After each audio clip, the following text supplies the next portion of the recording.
तो याद कर रहे हैं आज हिंदी सिनेमा के जाने माने मेलोडी किंग कहे जाने वाले म्यूजिक डायरेक्टर आर.डी. बर्मन जी को। आज ही के दिन 4 जनवरी साल 1994 को महज 54 इयर्स की उम्र में उन्होंने हमारा साथ छोड़ दिया था। इस वीडियो के लिए हमें रिमाइंड करवाया हमारे YouTube फ्रेंड विकास रमानी और सौरभ चौधरी जी ने। किस्सा शुरू होता है साल 1989 में रिलीज हुई फिल्म परिंदा के गानों से। परिंदा को बना रहे थे विधु विनोद चोपड़ा। इस फिल्म का संगीत दे रहे थे आर.डी. बर्मन। इस फिल्म के गाने लिख रहे थे खुर्शीद हलौरी। एक गीतकार के तौर पर खुर्शीद की यह पहली फिल्म थी। उन्होंने एक गीत लिखा था, तुमसे मिलके ऐसा लगा, तुमसे मिलके अरमा हुए पूरे दिल के। तुमसे मिलके ऐसा लगा, तुमसे मिलके, जिसको सिंगर सुरेश वाडकर और आशा भोसले जी ने बहुत ही शानदार गाया था। लेकिन इस गाने की धुन आर.डी. बर्मन ने बहुत ही प्यार से सोच समझकर और बहुत अच्छे ढंग से बनाई थी। ये गीत फिल्म का सबसे बड़ा हिट गीत बन गया था और आर.डी. बर्मन के भी हिट गीतों में ये गीत शामिल है। इस गाने से जुड़ा एक किस्सा ये भी है कि फिल्म के जो दूसरे हीरो थे जैकी श्रॉफ, वो इस फिल्म में काम नहीं करना चाहते थे। अनिल कपूर ने उनसे कहा कि आप इस फिल्म में मेरे बड़े भाई का रोल कर लो, लेकिन जैकी श्रॉफ बिल्कुल भी तैयार नहीं थे। फिर एक दिन अनिल कपूर अपनी कार में जैकी श्रॉफ के साथ कहीं जा रहे थे, तब अनिल कपूर ने यही गीत अपनी कार में बजा दिया, तुमसे मिलकर ऐसा लगा, तुमसे मिलकर।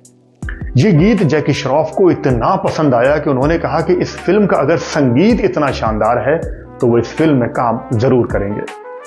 फिल्म परिंदा हिट रही और गाने भी बहुत ज्यादा पसंद किए गए और गीतकार खुर्शीद हलौरी का भी ये अब तक का बेस्ट काम रहा। उसके बाद विधु विनोद चोपड़ा साल 1992 के आसपास अपनी अगली फिल्म 1942 ए लव स्टोरी पर काम कर रहे थे और उन्होंने इसके संगीत के लिए आर.डी. बर्मन जी को साइन कर लिया था। वैसे उस दौर में आर.डी. बर्मन काफी खराब दौर से गुजर रहे थे। उनकी कई फिल्में लगातार फ्लॉप हो गई थी, लेकिन विधु विनोद चोपड़ा को आर.डी. बर्मन पर पूरा भरोसा था। आर.डी. बर्मन साहब का ये थोड़ा सा खराब दौर था। जो उनके अजीज लोग थे उन्होंने भी उनका साथ छोड़ना शुरू कर दिया था, लेकिन आर.डी. बर्मन उस दौर में चाहते थे कि वो एक ऐसा म्यूजिक ऑडियो वीडियो स्टूडियो बनाएं जो कि एक अलग ही लेवल का हो, आने वाली जनरेशन के लिए हो और कुछ आगे की सोच वाला हो। उन्होंने एक प्लॉट भी देख लिया था, लेकिन बात आगे बन नहीं पाई। जो उनके करीबी दोस्त थे, उनके चाहने वालों ने उनका साथ धीरे धीरे छोड़ना शुरू कर दिया था। लेकिन विधु विनोद चोपड़ा तो अपनी इस फिल्म के लिए आर.डी. बर्मन को ही ले चुके थे। जब ये बात म्यूजिक कंपनी HMV को पता लगी तो उन्होंने कहा कि तुम आर.डी. बर्मन को इस फिल्म में मत लो, हम तुम्हारी ये फिल्म तो ले रहे हैं लेकिन तुम्हें म्यूजिक डायरेक्टर चेंज करना पड़ेगा। तब विधु विनोद चोपड़ा ने कहा कि मेरी फिल्म के म्यूजिक डायरेक्टर तो आर.डी. बर्मन ही रहेंगे, आपको फिल्म लेनी हो तो लो, नहीं तो रहने दो।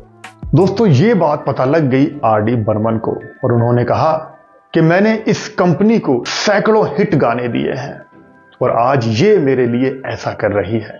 कोई बात नहीं, मैं भी दिखा दूंगा कि मैं आर.डी. बर्मन हूं। और उन्होंने एक अपने आप से एक प्लेज लिया और तब उन्होंने खुन्नस में एक गीत की धुन बना दी। इस गाने को लिखा था जावेद अख्तर ने। बोल थे, एक लड़की को देखा तो ऐसा लगा।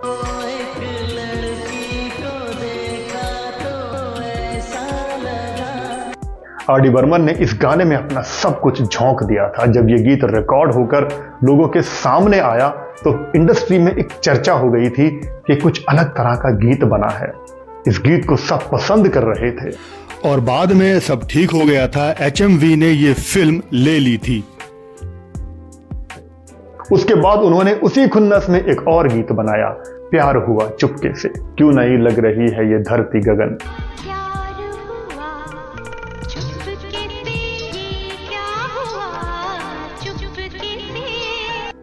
इस गीत को गाया कविता कृष्णमूर्ति ने और ये गीत भी लोगों की पहली पसंद बन गया। लोगों को यह एहसास हो गया था कि कुछ नया म्यूजिक आया है।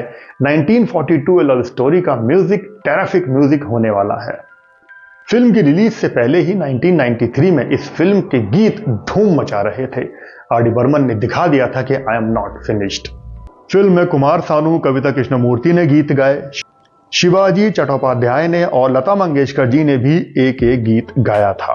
और ये गीत बहुत पॉपुलर हो रहे थे। लेकिन अफसोस, फिल्म की रिलीज से पहले ही नए साल की शुरुआत में 4 जनवरी 1994 को अचानक से आर डी बर्मन को हार्ट अटैक आया और वो दुनिया से रुखसत हो गए। साल 1988 में उनकी सर्जरी भी हुई थी और वो दिल की बीमारी से जूझ रहे थे। आर डी बर्मन ने जाते जाते ऐसा काम कर दिया था कि उनके फ्यूनरल में अमिताभ बच्चन जी से लेकर छोटे आदमी सैकड़ों का सैलाब था। हर कोई उनके काम की तारीफ कर रहा था। फिर अप्रैल 1994 को यह फिल्म रिलीज हुई और इसका गीत संगीत बहुत बड़ा हिट रहा, यहां तक कि उस साल के फिल्म फेयर के अवार्ड में म्यूजिक कैटेगरी के सारे अवार्ड ये फिल्म ले गई थी। बेस्ट म्यूजिक डायरेक्टर का फिल्म फेयर का अवार्ड आर डी बर्मन को, फिल्म फेयर का बेस्ट मेल प्लेबैक सिंगर का अवार्ड कुमार सानू को। एक लड़की को देखा तो ऐसा लगा। फिल्म फेयर का बेस्ट फीमेल सिंगर का अवार्ड मिला कविता कृष्णमूर्ति को, प्यार हुआ चुपके से। और बेस्ट लिरिक राइटर का अवार्ड फिल्म फेयर का जावेद अख्तर को। जब ये अवार्ड दिए जा रहे थे तब हॉल में एक सन्नाटा था, एक उदासी थी, सबकी आंखें नम थीं। काश आर डी बर्मन अपनी ये कामयाबी अपनी आंखों से देख पाते, लेकिन आर डी बर्मन ये कह रहे होंगे कि देखो मैं अभी जिंदा हूं, मेरी मौजूदगी अभी यहां पर है, और जाते जाते एक कारनामा कर गया। तो आप मुझे ज़रूर बताइएगा कि आपको आर डी बर्मन जी के बनाए हुए कौन कौन से गीत पसंद हैं।